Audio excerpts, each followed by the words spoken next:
Bienvenidos, ¿qué tal amigos de Mundo NBA? Por aquí estamos una vez más, este episodio ya con unos cuantos días más de jornada, bueno, de temporada NBA. Tampoco llevamos demasiado, la muestra no es muy grande y claro, precisamente esto era algo muy importante para el tema que vamos a hacer hoy porque queríamos tratar pues algunas decepciones, tanto de colectivas, tanto de equipos como de jugadores en este inicio, pero claro, la muestra no deja de ser reducida. Tenemos, por ejemplo, a jugadores como Donovan Mitchell, que en Disney estuvieron a un nivel fantástico, y ahora mismo de los jugadores de la liga es el que peor porcentaje de campo tiene de entre los que más están lanzando. La verdad que no ha empezado bien Mitchell, pero son solo 3 partidos de los Jazz, entonces hay que dar más tiempo porque esos porcentajes de Donovan van a subir.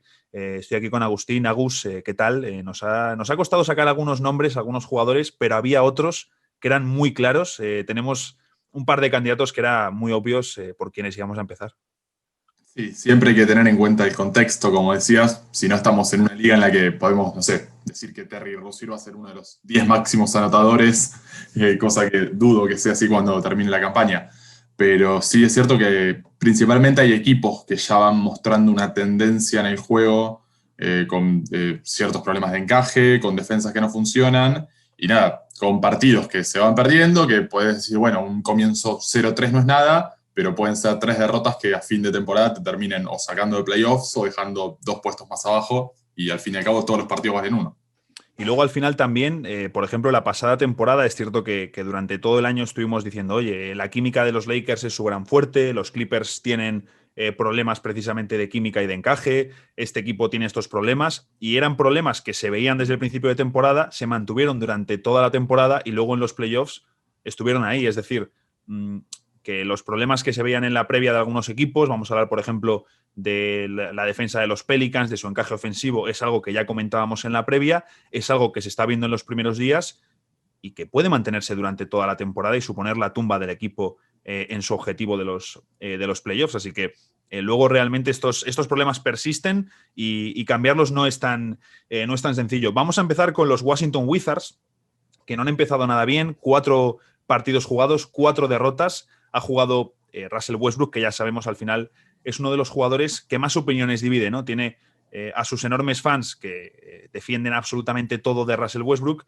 y luego pues los grandes haters que tiene bueno, que dicen ahora es cierto que lo tienen fácil, ¿no? Que colecciona triples dobles al ritmo que colecciona derrotas, porque es cierto que ha estado en 3 partidos, en esos 3 partidos triple doble y en los 3 derrota de Washington. Pero sí que comentábamos, Agus, y es cierto, eh, a lo mejor si metes a otro jugador ganarían, claro, pero eso pasaría con muchos equipos, pero sí que es cierto que ahora mismo en este inicio no parece que el principal problema de los Wizards sea que Russell Westbrook esté haciendo triple doble.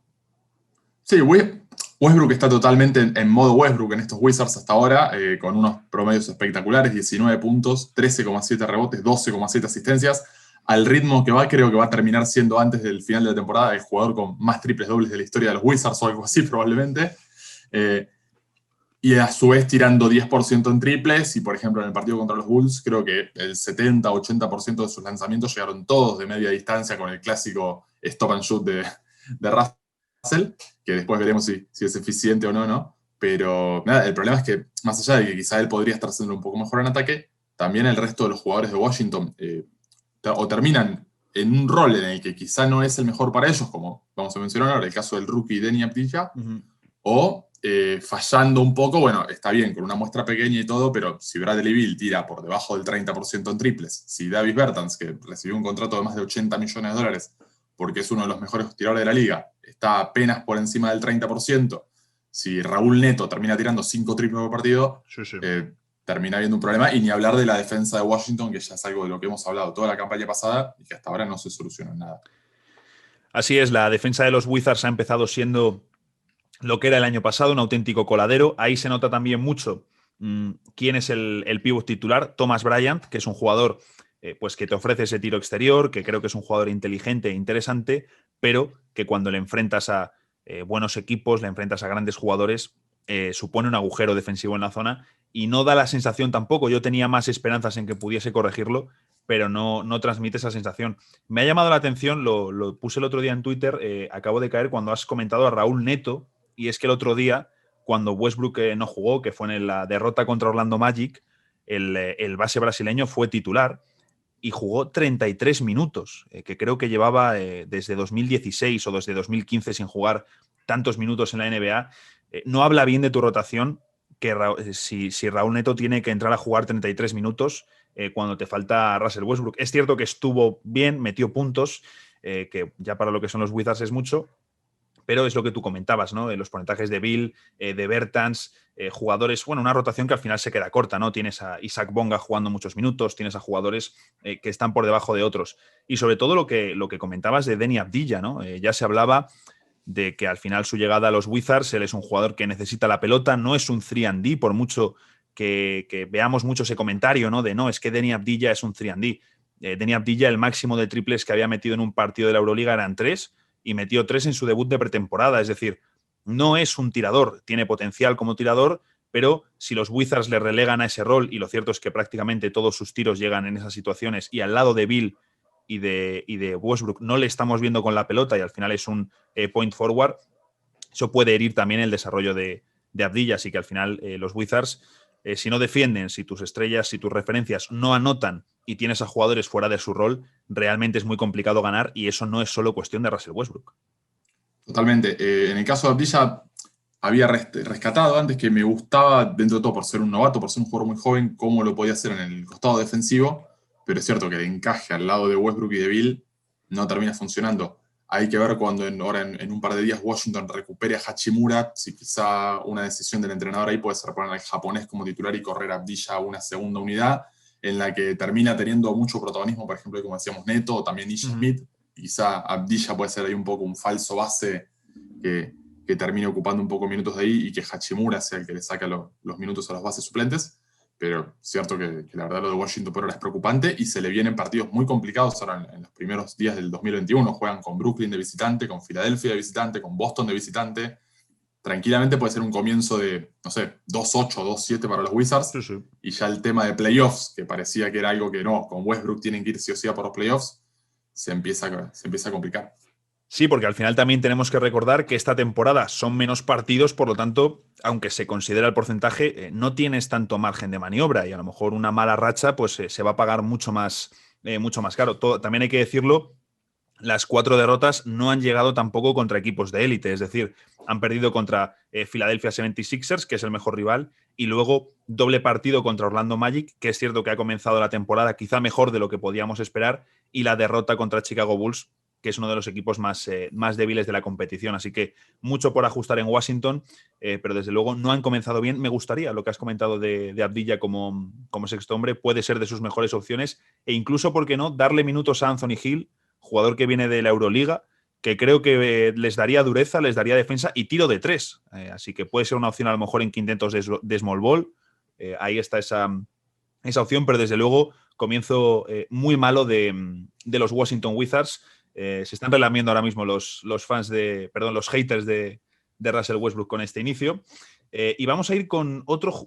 Vamos a pasar a hablar de un jugador y así lo relacionamos con un equipo, y es el caso de Kelly Oubre Jr., porque cuando este jugador llega a los Warriors, su rol llega para ser a priori de sexto hombre, por detrás de un perímetro titular de Stephen Curry, Klay Thompson y Andrew Wiggins. Es cierto que luego la franquicia hace el traspaso sabiendo que Klay está lesionado, sabiendo que van a pagar 80 millones de impuestos por traer el contrato de Kelly Oubre, pero quizás la excitación inicial de los fans de los Warriors se debía más al paquete de highlights de Oubre que realmente por conocer al jugador, porque es un jugador, como hemos comentado alguna vez, con visión túnel, y sus promedios de temporada ha empezado con 7,8 puntos, un 26% en tiros de campo, pero lo más preocupante es ese 4,8% en triples, el peor tirador de lo que llevamos de inicio de temporada. No es un buen tirador de 3, todo hay que decirlo.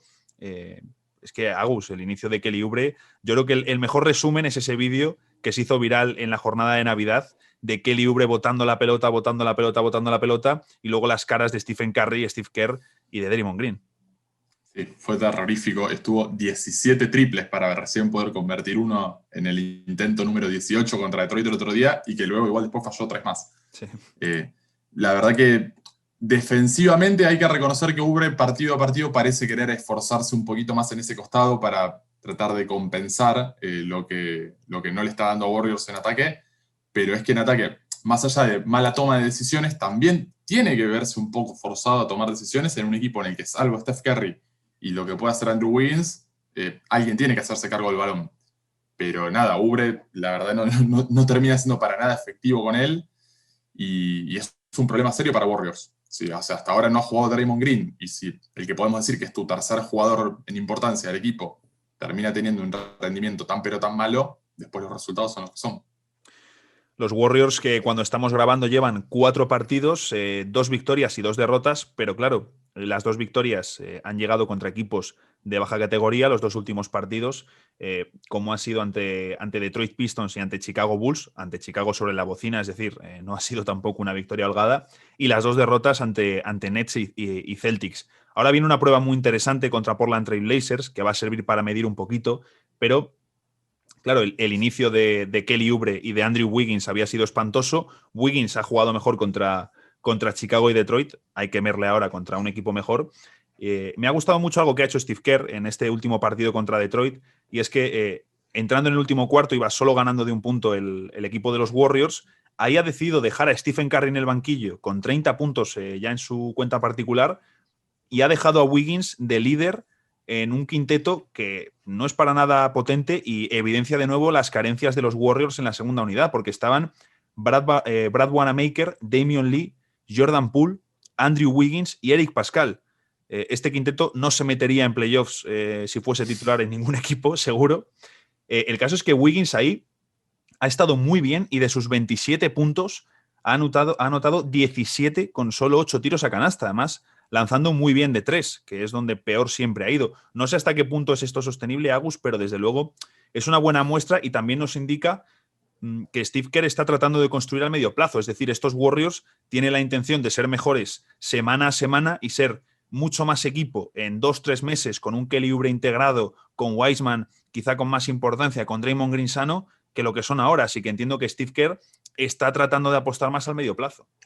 Sí, de acá en adelante todo es para arriba para Golden State, porque Eso desde si luego. no, nada, peor no se puede ir, ¿no? Es lo que decíamos, después de las primeras 2 derrotas iniciales por paliza. La cuestión es esa, lo que veo, que más allá de lo que puede hacer Wiggins, que una noche sí puede terminar con un rendimiento como el de ayer, pero tampoco hay que extrañarse si en otro partido, ante el mismo planteo, termina tirando 2 de 8 y termina los Warriors perdiendo por 10 el último cuarto. Pero la verdad es que Kerr va muy limitado de piezas, va realmente muy limitado de piezas. Se termina viendo como Juan Toscano, por ejemplo, un jugador que ingresa con contrato dual al equipo, ahora termina siendo el ala pivot titular, básicamente porque es la única pieza un poco defensiva y que no requiere balón, que encaja para suplir ahí a un Draymond Green que encima no termina teniendo nada que ver, porque más allá de que en defensa pueda ser también un jugador con mucho arrojo y todo, sí es un gran generador de juego, cosa que el mexicano no. La verdad es que lo de los Warriors también pinta realmente muy complicado, y no vaya a ser que se le vaya a caer alguna pieza más, que ya por ejemplo perdieron a Marquise Chris, que con todas sus limitaciones y todo era uno de sus jugadores más atléticos en la pintura y uno de sus mejores reboteros.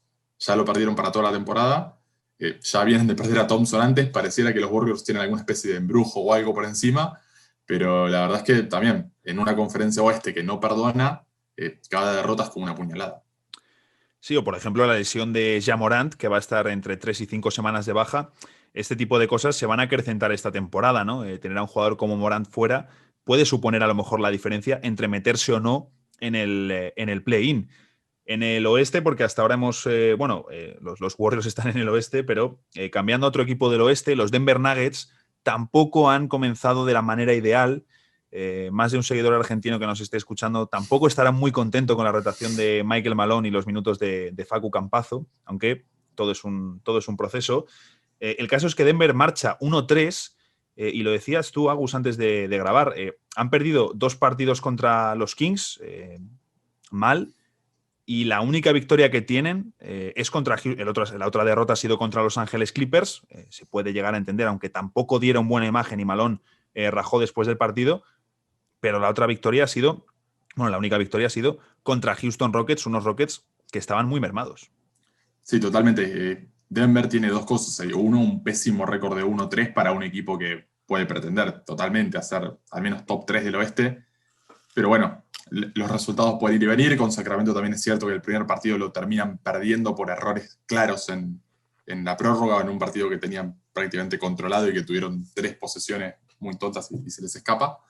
Pero la verdad es que la imagen ha sido mala hasta en la victoria con Houston. O sea, la victoria con Houston termina siendo la imagen de un equipo que simplemente ganó por tener a Nikola Jokic y por tener a un equipo que defendía aún peor que ellos enfrente. Los Nuggets defensivamente son una sombra, es que son una sombra. En cuanto al apartado de los rebotes, parecerían tener un problema muy serio que ni siquiera creo que, o sea, la verdad es que les falta a Michael Green, ya lo he dicho en videos anteriores en el canal de YouTube. No sé cuánto podés depender de Michael Green, pero aparte tampoco es un jugador que va a ser una gran solución a la hora del rebote. Isaiah Hartenstein, que es como el único pivot natural ahí que te puede dar un poco una solución.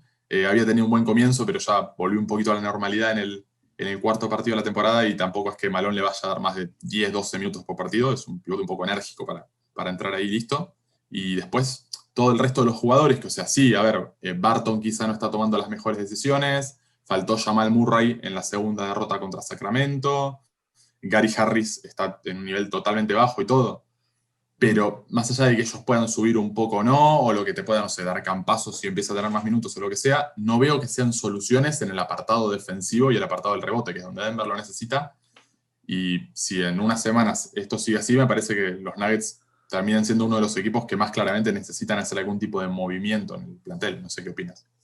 Sí, además no deja de ser curioso porque se habla mucho, ¿no?, del colapso de Clippers en playoffs, pero también hay una parte importantísima de mérito de Denver Nuggets, que al final, yo lo digo bastante, es el equipo que más guerra le dio a los Lakers en playoffs y los Lakers fueron los campeones. Y ese tiro de Anthony Davis sobre la bocina lo cambia todo. Si llega a fallar el tiro, quién sabe lo que hubiese sucedido en la serie. Seguramente hubiesen ganado los Lakers, pero con una eliminatoria mucho más competida. Y es curioso porque al final no estuvieron ni Gary Harris ni Will Barton, que son dos jugadores, sobre todo Harris, que puede dar mucho a nivel defensivo.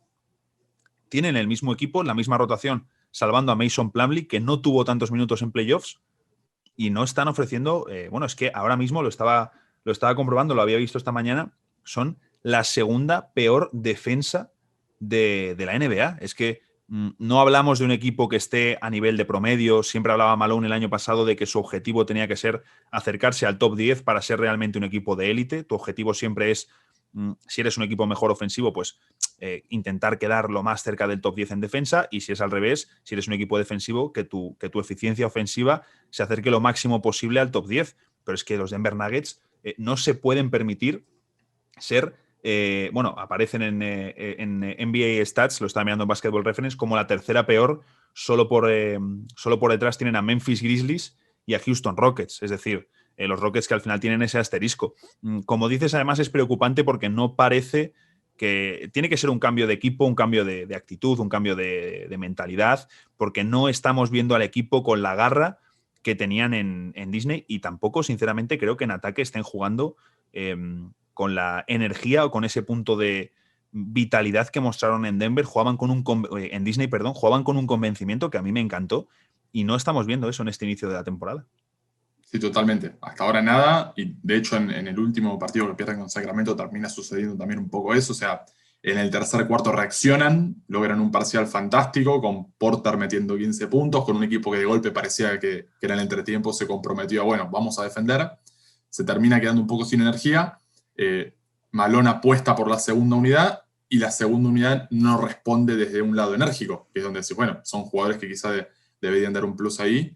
Lo saca, vuelven los titulares, se quedan sin piernas, pierden el partido nuevamente, o sea, ante un partido que se lo terminan ganando de Aaron Fox y Tyrese Haliburton, que tampoco es que son LeBron James. No.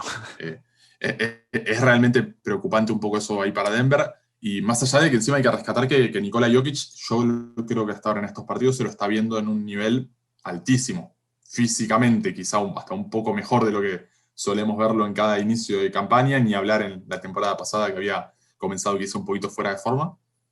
Pero más allá de eso, hasta en ataque lo de Denver no termina de cuajar del todo. Paul Millsap también es otro nombre que está dando por debajo de lo que podría dar, o al menos de lo que necesitan, porque aparte de Plani, recordemos que se fue Grant también, Cierto, un jugador cierto, que a mí se me había volado. no me termina de gustar mucho, pero que en los playoffs sí había tenido para mí quizá lo que fue su techo de rendimiento, y había sido importante, y que ahora no está. Te digo, habría que ver cómo termina de hacer encajar la rotación Malone cuando tenga a JaMychal Green, pero nada, es la única pieza que en realidad le está faltando. Sí, y al final lo de Green también, lo que decías de Green, es aplicable a Jeremy Grant. Es decir, tu defensa no puede funcionar o dejar de funcionar porque tengas a Grant o tengas a JaMychal. Entonces, parece más algo de actitud, de despertar. Dijo Malone el otro día lo que tú decías de los cuartos, ¿no? Dijo, no podemos pretender jugar 2 o 3 cuartos en la NBA y ganar el partido. No podemos solo competir la mitad del encuentro y pretender ganar. Así que Denver... bueno, veremos lo que hace, pero desde luego es un equipo en el que tenemos altas expectativas, que esperamos mucho de ellos y sobre todo también, al igual que los Warriors, es realmente complicado que ofrezcan una peor versión, tiene también armas para armar traspasos, así que veremos cómo evoluciona, pero desde luego mal inicio de los Denver Nuggets llevando solo 4 partidos, que es muy poco, pero mal inicio.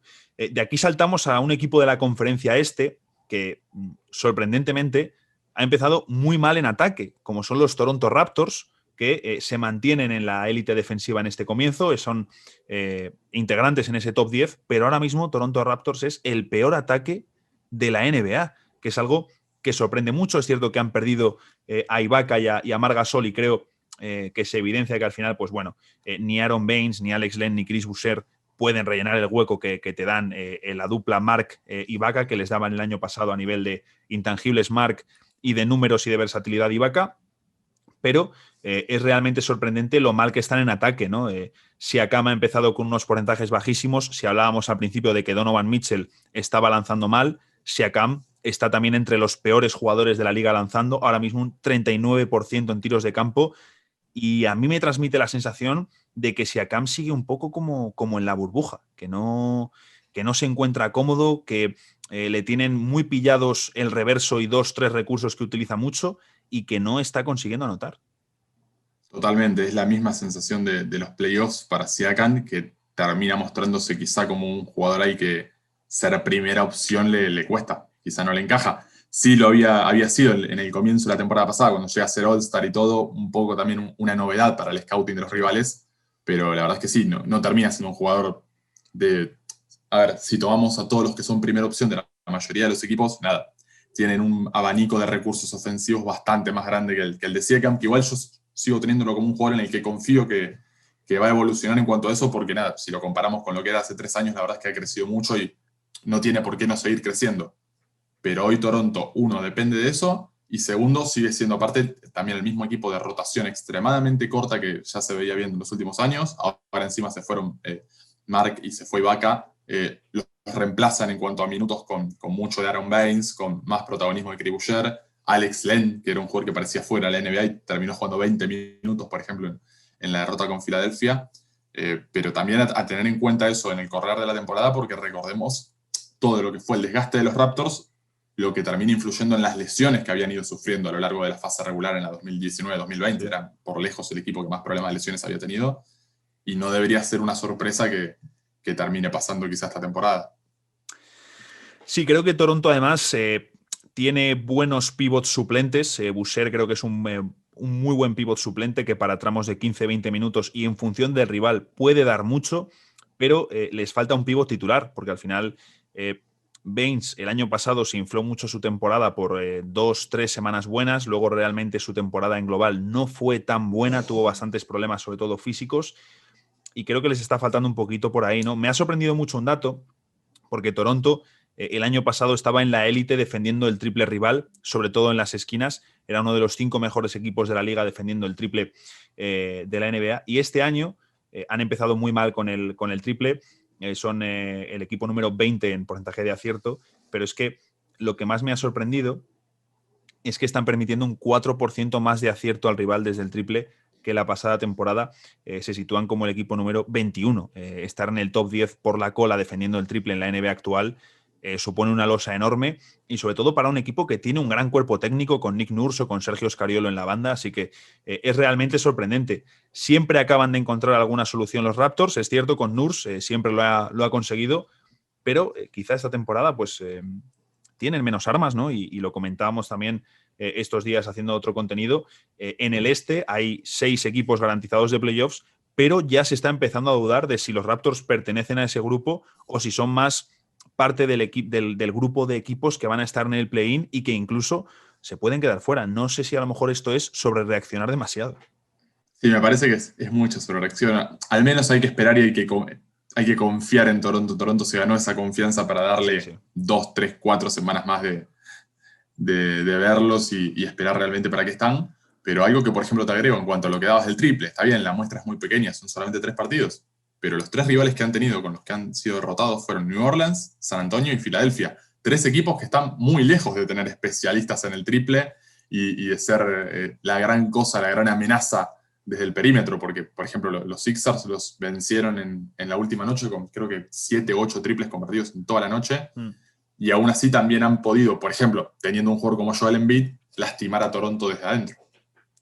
Sí, además no ha empezado muy bien tampoco Filadelfia con el tiro. Al final sí que tienes más espacio que el año pasado, que era imposible tener menos porque jugaban ahogados, pero no están teniendo el mejor acierto del mundo. Así que veremos cómo evoluciona Toronto. Como dices, se han ganado ese mínimo de confianza, pero un punto a vigilar. Ya sabéis que, como decimos, con esta muestra tan pequeña, es difícil un puntito de... Es difícil, es casi imposible no sobrereaccionar un poquito con algún tema, con algún equipo. Ahora aquí yo he metido a DeAndre Ayton, de pívot de los Phoenix Suns, que tú miras los números y puedes pensar, oye, si no has visto los partidos, oye, pero ¿cómo metes a Ayton en la lista si está jugando menos de 28 minutos por partido y en esos 28 minutos promedia 12 puntos, 12 rebotes, 2 asistencias y un tapón con 53% en tiros de campo? Ha intentado 2 triples y ha metido 1. Podemos decir que un tirador del 50% en triples, no está mal de Andre Ayton, pero hombre, yo sí que espero que la influencia de Chris Paul sea más a medio plazo, que vayamos viendo la evolución. Anoche en la victoria contra Pelicans estuvo mejor, pero es que con Ayton esta temporada es el año del salto o el año de confirmar que es un jugador, una especie de Drummond, ¿no? Lo que hemos hablado alguna vez, un jugador que hace muchos números, pero que su impacto para la hora de conseguir victorias es menor. Como digo, son solo 4 partidos, ha tenido detalles muy buenos, ha tenido detalles preocupantes, como lleva haciendo desde que ingresó en la NBA, pero es un factor a vigilar desde luego la temporada de Ayton, porque como digo, creo que es el año en el que se va a definir el futuro de DeAndre, porque la próxima temporada los Suns tendrán que encarar su renovación.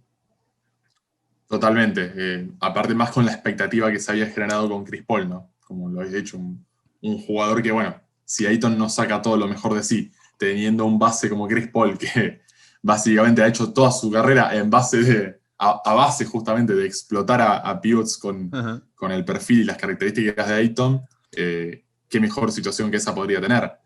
Termina quedando un poco escondido en un comienzo de Phoenix de récord 3-1 y que la verdad le sonríe bastante a los Suns el principio de la temporada, pero también, como estamos yendo con todo, más que nada es un llamadito de atención Sí. esto de los primeros 3-4 partidos que una crítica meramente a fondo, pero sí es un tema a seguir lo de Ayton y su evolución.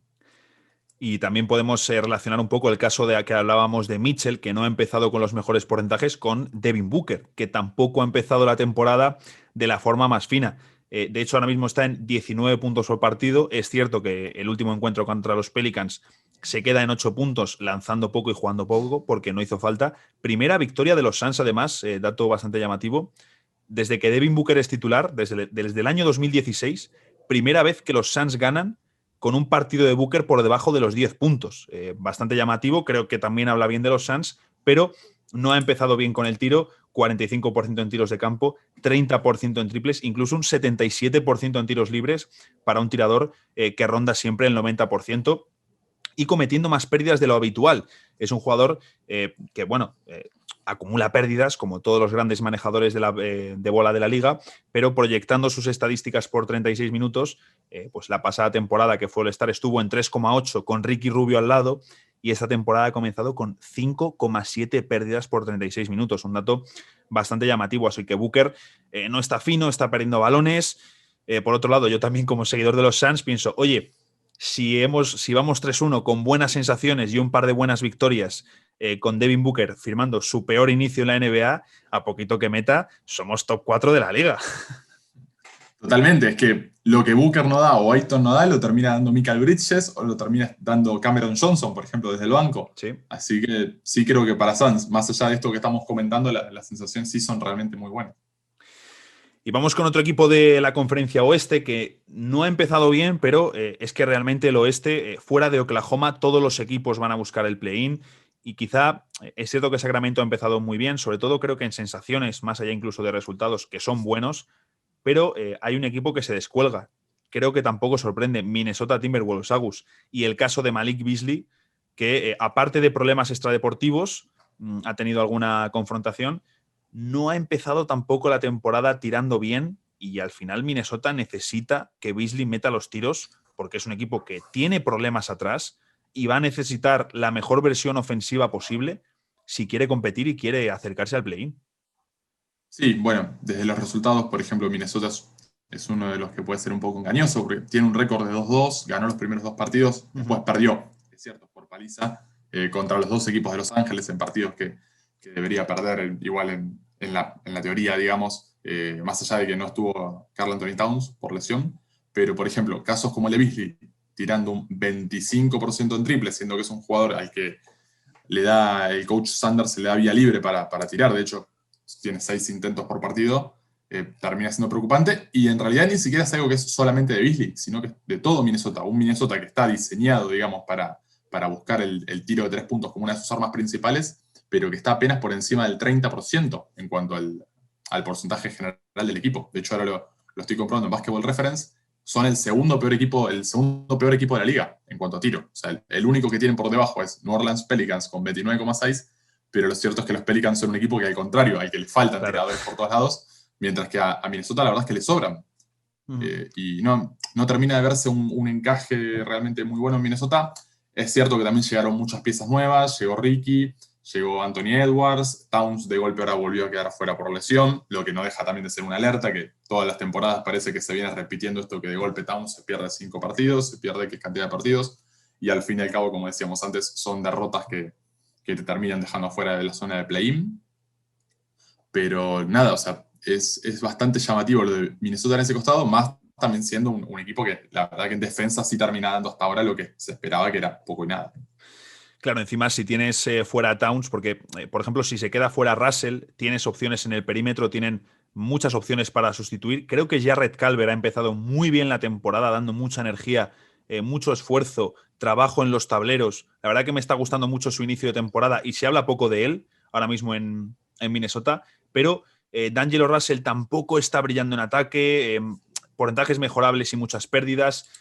Anthony Edwards creo que tiene el talento anotador, pero le faltan muchos fundamentos, sobre todo sin la pelota. Y, por ejemplo, me ha llamado la atención, tengo que decirlo, la tremenda reducción de minutos que está viendo Juancho Hernán Gómez, que estuvo muy bien en el tramo desde su traspaso hasta la suspensión de la temporada. Le vimos con muy buenos números, siendo titular al lado de Towns, incluso ofreciendo una mejor versión defensiva. No es un stopper ni mucho menos, tiene sus carencias atrás, no te va a solucionar, no va a convertir a tu equipo en un bastión defensivo, pero con ciertas piezas al lado puede ofrecer un rendimiento decente. Le estamos viendo bastante perdido en defensa, superado, y luego además creo que el peor dato es que en 49 minutos que ha jugado en 4 partidos, 1 de 10 en triples para Juancho, que precisamente su arma principal es el tiro de 3 en catch and shoot. Entonces, Minnesota ha empezado muy mal. Hemos empezado hablando de Beasley, pero realmente son las sensaciones de los Wolves, y creo que el resumen lo has dicho tú al principio con lo del récord de 2-2.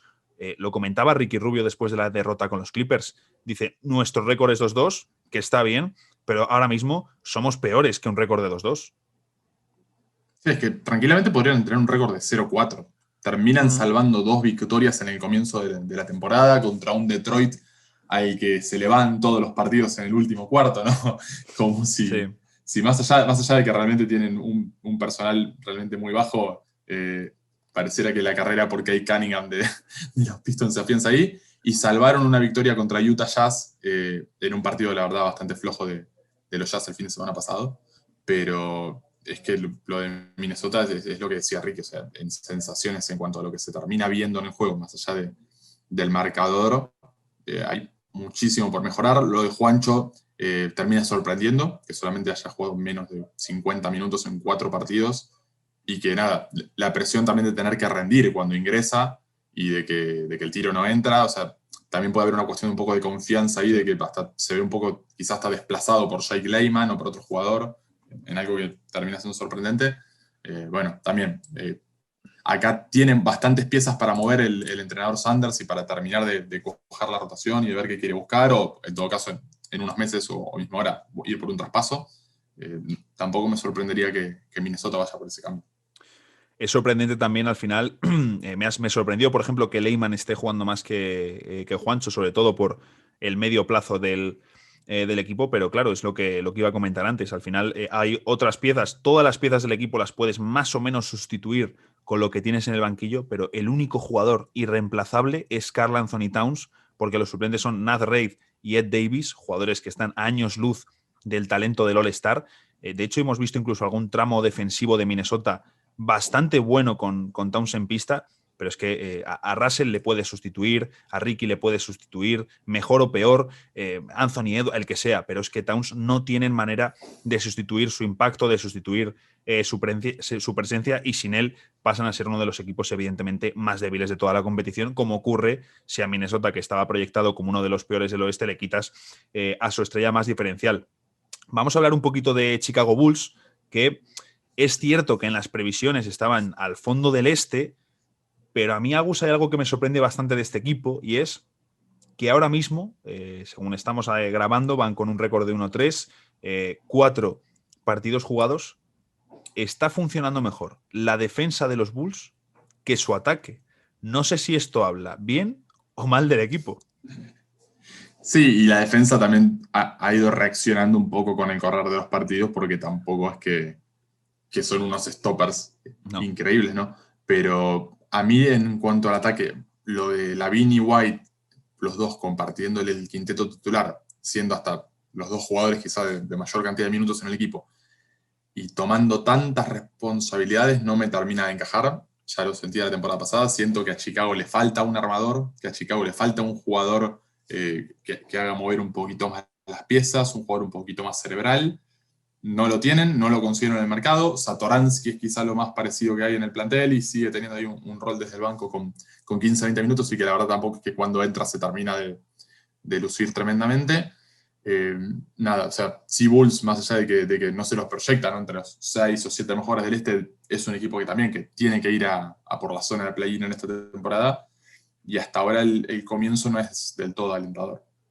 Quizás la gran nota positiva es el inicio de Lauri Markkanen, que es lo habíamos comentado en las previas, ¿no?, que era el gran reto de Chicago, recuperar la mejor versión del finlandés, y ha empezado, la verdad, muy bien.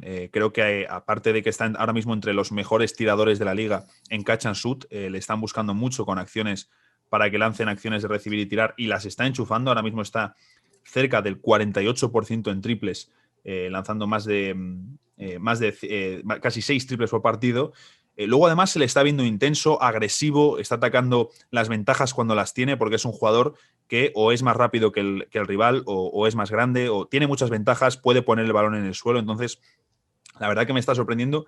Y su encaje con Wendell Carter Jr., que le estamos viendo encima ahora animarse más con los triples, creo que puede ser lo más interesante. Patrick Williams también está dejando destellos, pero claro, que un equipo que tiene carencias defensivas y que precisamente debería ganar por el ataque, comience con esa dupla que has comentado, ¿no?, de Lavin y de White, que no terminan de comprenderse bien, o que no terminan de encajar bien, porque al final Lavin es un anotador, necesita la pelota y es un anotador. Bueno, veremos cómo evoluciona esto. Es uno de los puntos más interesantes, yo creo, a seguir de la temporada, la evolución del dúo White-Lavin, y sobre todo la decisión que toma Chicago y Karnisovas a medio plazo, que no olvidemos, hay una nueva gerencia en la franquicia de Illinois, y de momento no han metido prácticamente mano en la plantilla. La única gran decisión ha sido la contratación del nuevo técnico y, por supuesto, la elección de Patrick Williams con el pick 4 del draft, que fue muy sorprendente. No sé si quieres comentar algo más de los Bulls, o pasamos a mi punto favorito de este episodio, que va a ser criticar un poquito a los Pelicans y a Eric Bledsoe. Sí, no, en cuanto a los Bulls, más allá de que sorprendió lo de Williams en el draft, también sorprende verlo ahora incluido como pareciera una pieza inamovible del quinteto titular, más allá de que termine jugando más o menos minutos después que Otto Porter o que Garrett Temple, que son jugadores que pueden ocupar un poquito ese lugar con mucha más experiencia. Y nada, hasta ahora la verdad que también tomándolo con las pinzas, como decíamos en su momento con Abdilla y con todos, en un jugador de 19 años, que encima en el caso de Williams ni siquiera era titular en NCAA y todo, termina siendo un jugador que hasta ahora luce bastante bien en NBA, Uh-huh. con muchísima proyección, y que nada, que si ya hoy en día al menos puede mostrarse dentro de la cancha como un jugador que pertenece a la liga, creo que Chicago dentro de todo al menos puede tener la luz verde de saber que la apuesta de Williams no va a terminar saliendo tan mal. Sí, tiene buena pinta y al final, si deciden quedarse con Kobe White en vez de con Zach LaVine, por ejemplo, pues ya un grupo para construir con Kobe White, con Patrick Williams, Lauri Markkanen y Wendell Carter Jr. es un núcleo más que interesante al que añadir algún veterano, algún especialista, un creador y poder hacer cosas más serias, ¿no? Pero no esperamos demasiado de los Bulls, pero desde luego sí que esperamos más en ataque de un equipo que puede ofrecer más y que tiene que ser también más divertido para sus aficionados y para joder, esto luego lo quito. para la evolución de su proyecto. Y ahora sí pasamos a hablar de los New Orleans Pelicans, que lo comentábamos fuera de micro. David Griffin, conocido sobre todo por su etapa como ejecutivo de los Cavaliers de la segunda etapa de LeBron James, siempre ha sido nombrado como uno de los grandes general managers de la liga. Llegó a los Pelicans justo cuando, bueno, pues para realizar el traspaso de Anthony Davis, para elegir a Zion Williamson en el draft, y creo que tuvo una primera offseason impecable con los Pelicans, que dejó una reconstrucción con las bases ya prácticamente sentadas, con buenas decisiones y con buenos fichajes, como por ejemplo el traspaso por Derrick Favors, el fichaje de J.J. Redick, hizo buenas incorporaciones, pero debo decir que me sorprendió mucho lo que ha hecho esta pasada offseason, sobre todo al traer a Eric Bledsoe, al meter a Steven Adams y renovarle sin haberle visto jugar. Bueno, un equipo que la verdad genera muchas dudas en cuanto a su encaje. Lo comentábamos al principio del episodio. Hay dudas con los Pelicans y su espaciado, con el tema del tiro de tres, porque claro, los Sixers este año pueden no meter triples o tener porcentajes que tampoco sean excelentes, pero evidentemente Danny Green y Seth Curry te van a dar una presencia que le va a dar más espacio a Joel Embiid y a Ben Simmons que la que les daban Al Horford y Josh Richardson la pasada temporada. Pero es que los Pelicans tienen pinta de que pueden ser los Sixers del año pasado, un equipo que ahogue a Zion Williamson, que ahogue a Brandon Ingram y que por fuera los Eric Bledsoe, los Lonzo Ball y compañía tampoco metan los triples.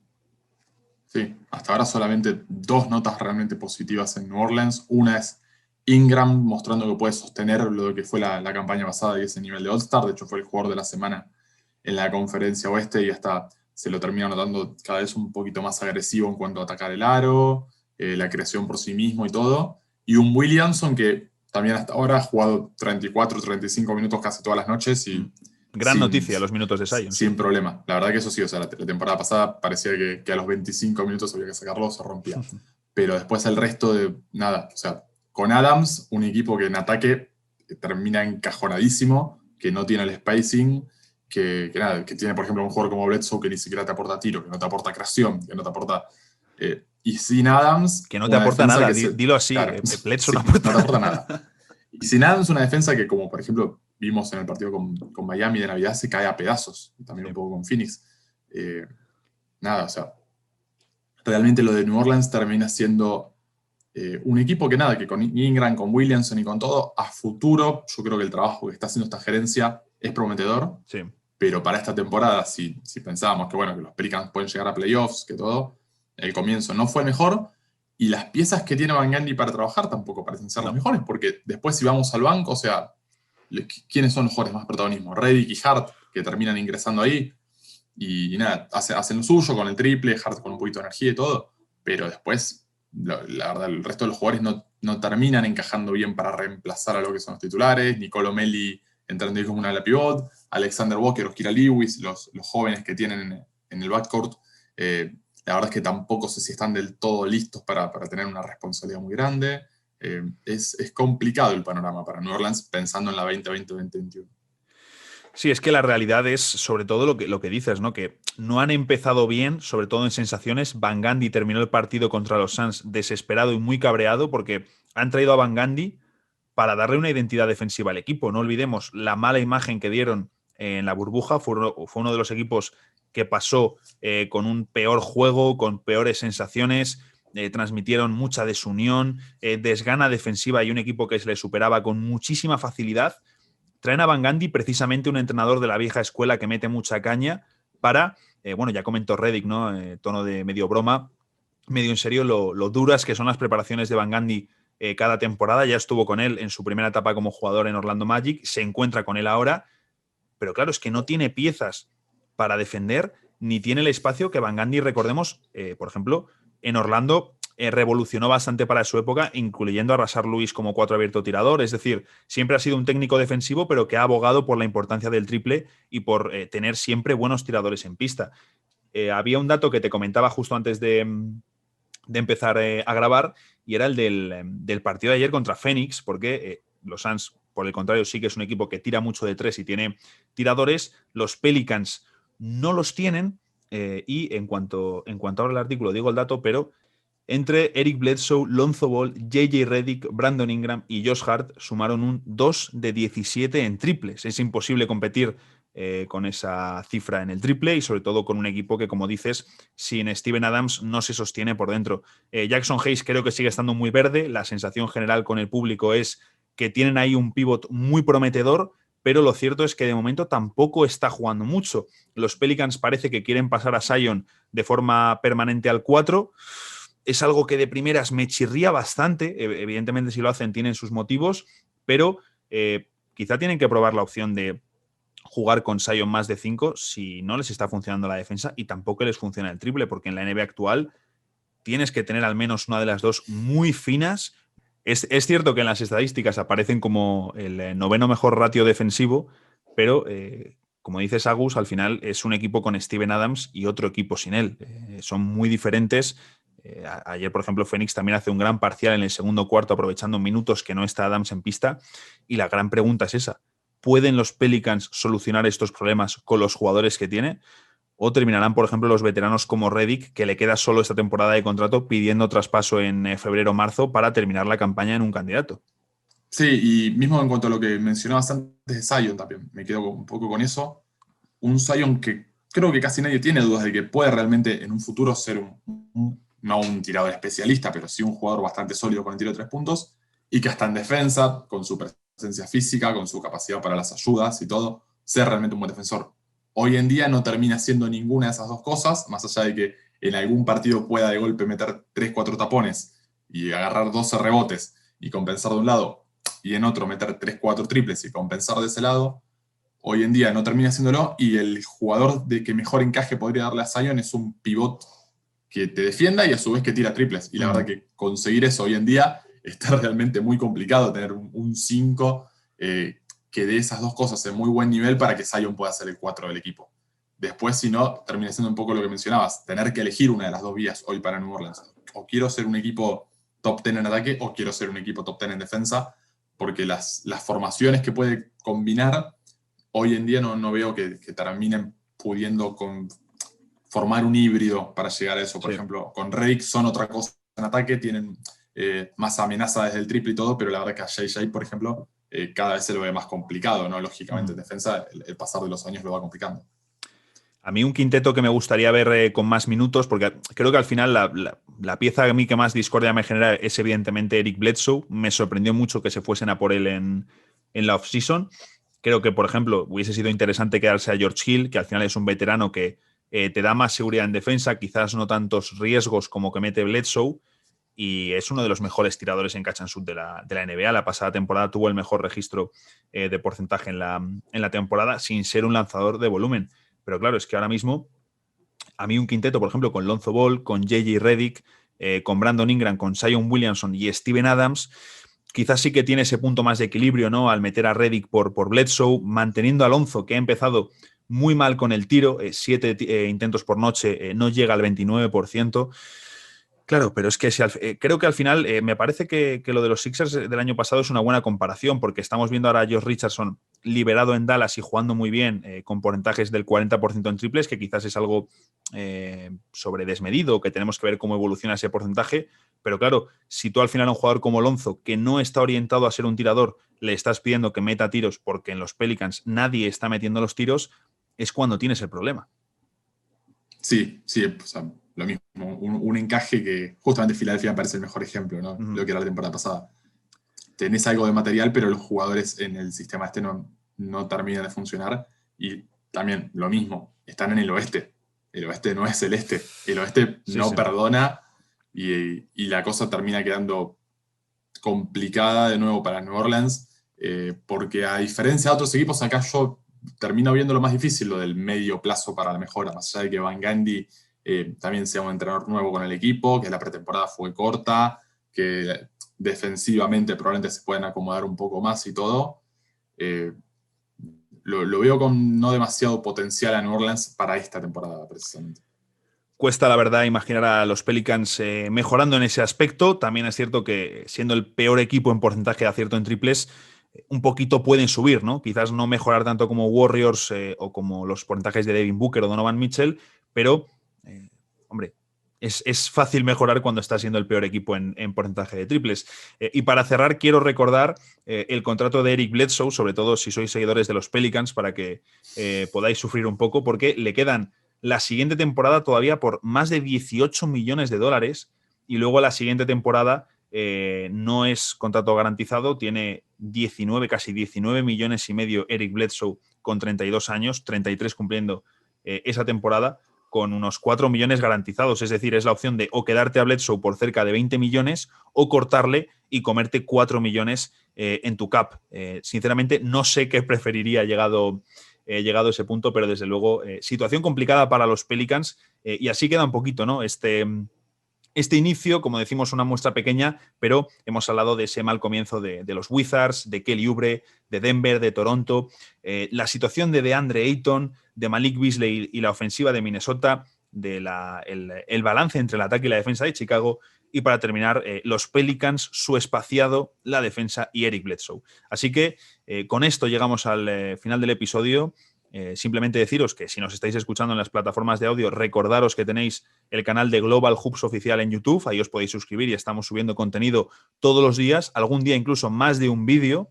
Y nada, que si nos estáis escuchando en YouTube, pues ya sabéis, campanita, suscribiros y hasta la próxima.